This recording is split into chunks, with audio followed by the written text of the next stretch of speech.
Hello everyone, welcome back to MyRetroTat. We're in good company today.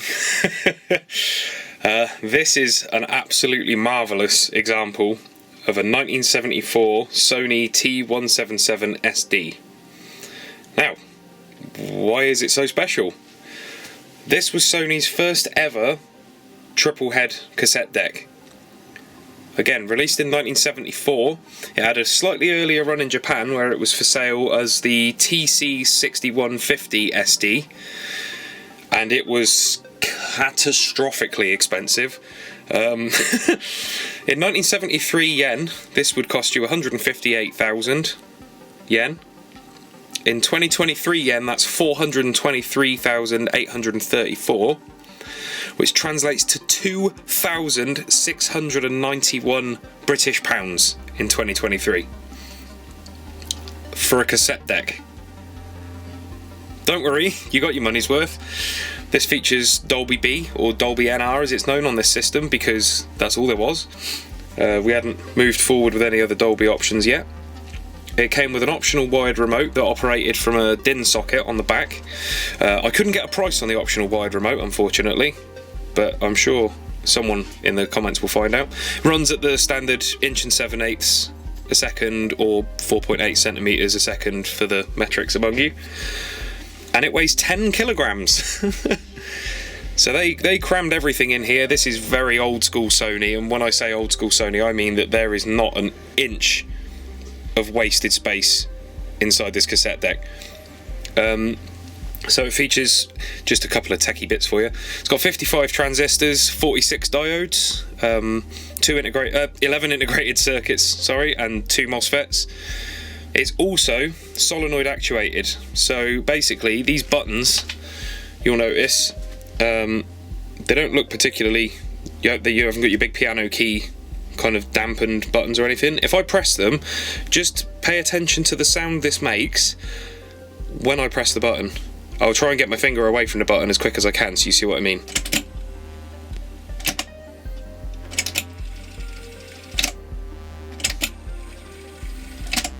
So, basically, it's solenoid assisted.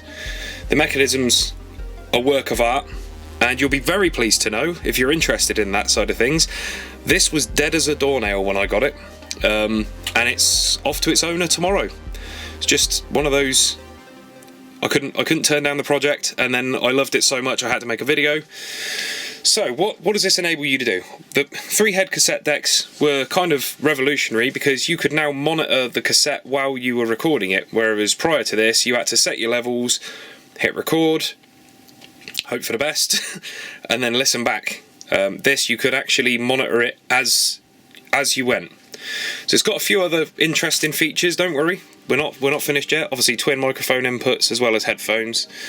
And then, if I zoom you in on that top left corner, you'll see it very proudly emblazoned with the Dolby system logo just there. Now, this, I don't know about you, this reminds me of those beautiful old arcade and pinball machines from the 70s. If you've ever been to like a penny arcade or what have you. Just incandescent bulbs and then a plastic screen with some writing on it, but there's something so aesthetically pleasing about that display. It's not particularly bright in person. I wouldn't say it's dim. What I mean is it's not eye-piercingly bright. Nowadays, with things with LEDs in them, everything's really garish and sharp. It's just got a soft, warm. You can imagine sitting in a sort of dimly lit room, just chilling out, listening to music, and that wouldn't annoy you at all. It's also got some other very interesting features, and we're going to leave the record setup paused because you'll see this knurled knob here. I will get a better shot of this probably that I'll intersperse.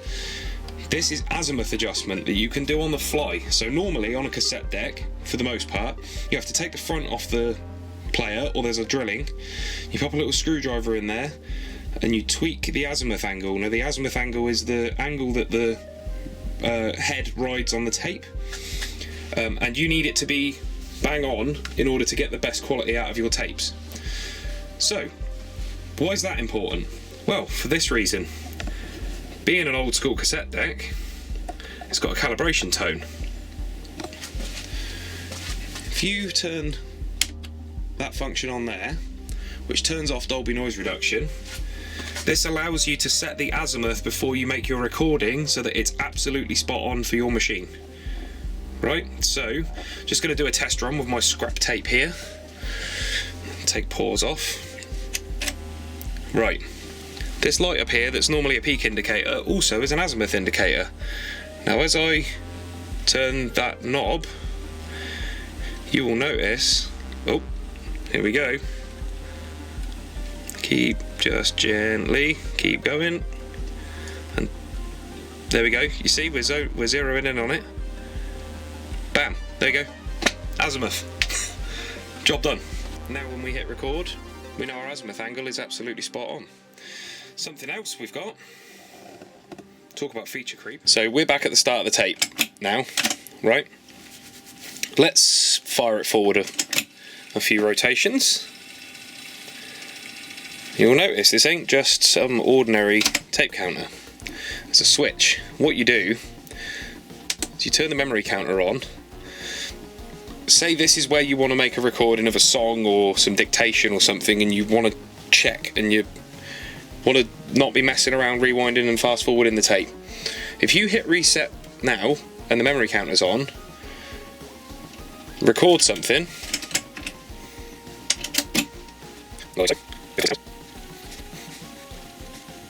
Say we've made our recording. We now want to just double check that recording. It will rewind to that predetermined point. Give or take one count. It's 50 years old. And then you can check your recording. Okay, so I'm working with what I got currently. By that I mean I've got a TDK FE90 in there that I've had for probably 20 years. I use it for keeping Commodore code on normally. But it will do us for a rough test. This is also a rough test to make sure it's all fully functioning for the person I fixed it for. So let's set our azimuth again and just make doubly sure. Okay. Oh, yep. Perfect. Straight up. Lovely level tone. Excellent. Normal bias, obviously normal cassette type. We've popped the limiter on. Let's record with Dolby noise reduction. Let's go for all the features. Memory counter on. I'm going to stop you right there. It's time for a meltdown and then an existential crisis. Basically what happened was the machine stopped responding to input, then it started smelling extraordinarily hot, so I flipped it upside down, took the back cover off, started looking at schematics, I found the transistor that controls the solenoid. Transistor that keeps getting hot. Correct. Shortly followed by then nearly getting electrocuted and burning my hand. I swapped that transistor out for a replacement item. That did not fix the problem because it turns out that while that transistor was busy getting hot, it had also popped the fuse that controls that circuit. However, that circuit is also controlled by the same transformer that does all the other circuits. So when you first power the machine on, you were getting a rush of voltage, which looked great, and then it would peel off gradually over time because it wasn't actually receiving any power. So long story cut short, I found 3 bad capacitors, changed the transistor, and then it turned out it had also blown a fuse. Okay, before I was so rudely interrupted a month ago, I'm sure I've probably edited that in. Where was I? So we're going to make a recording. First thing I'm going to do is just blank off this. It's a used tape, so stick some Dolby noise reduction on there, why not?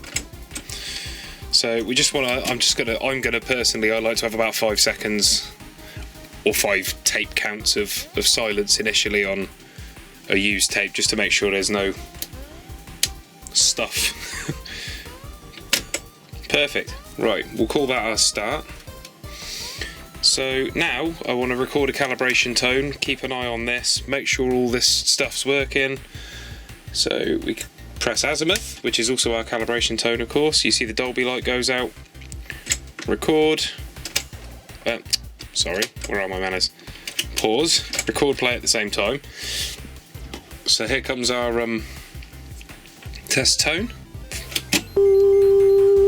Oh, looking good.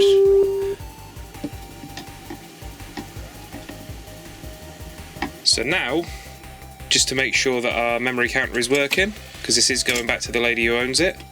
Yep, near as damn it, within 2 counts. Our test tone should start about now. Keep an eye over here. There it goes. Aces.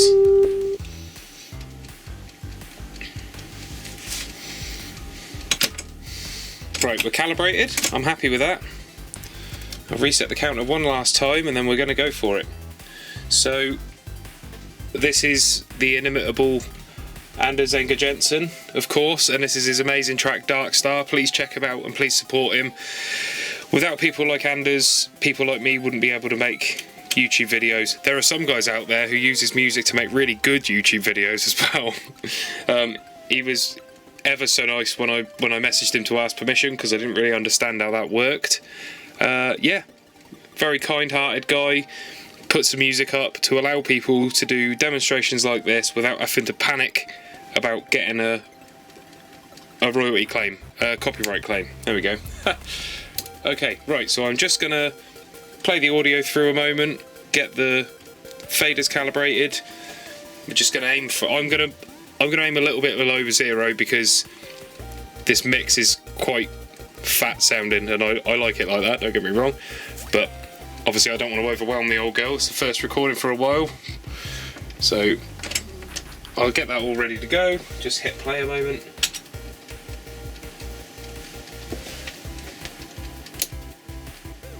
Right, bring the faders up.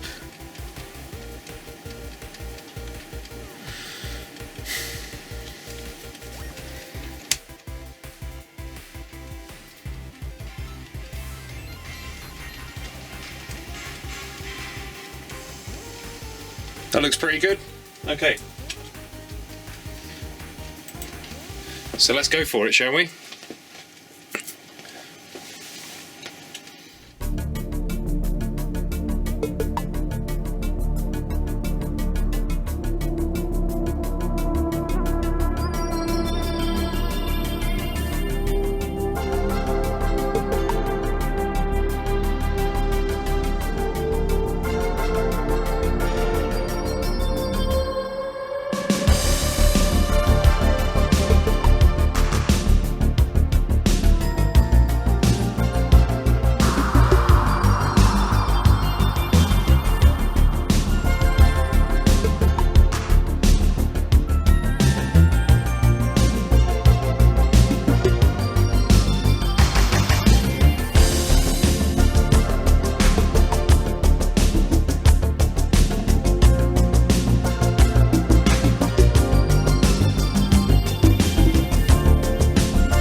So all in all, I've enjoyed my time with the 177SD.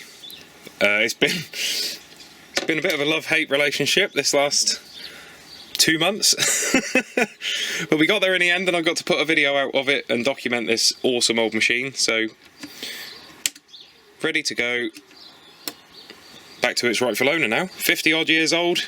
Yeah, like I say, I hope you enjoyed the playthrough, warts and all.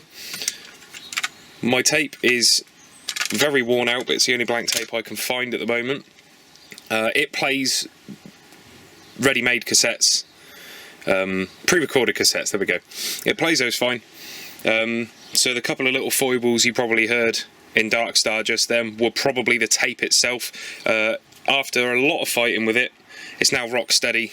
Speed's good, playback's consistent, it sounds lovely. There is a little bit of a top end roll off, but I don't mind that out of a piece of 70s audio equipment. It feels warm.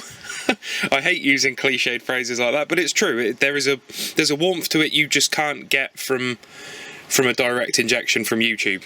Yeah, so I'll commend it, and I can only hope that I'm as sought after when I'm in my 50s as this old dear is.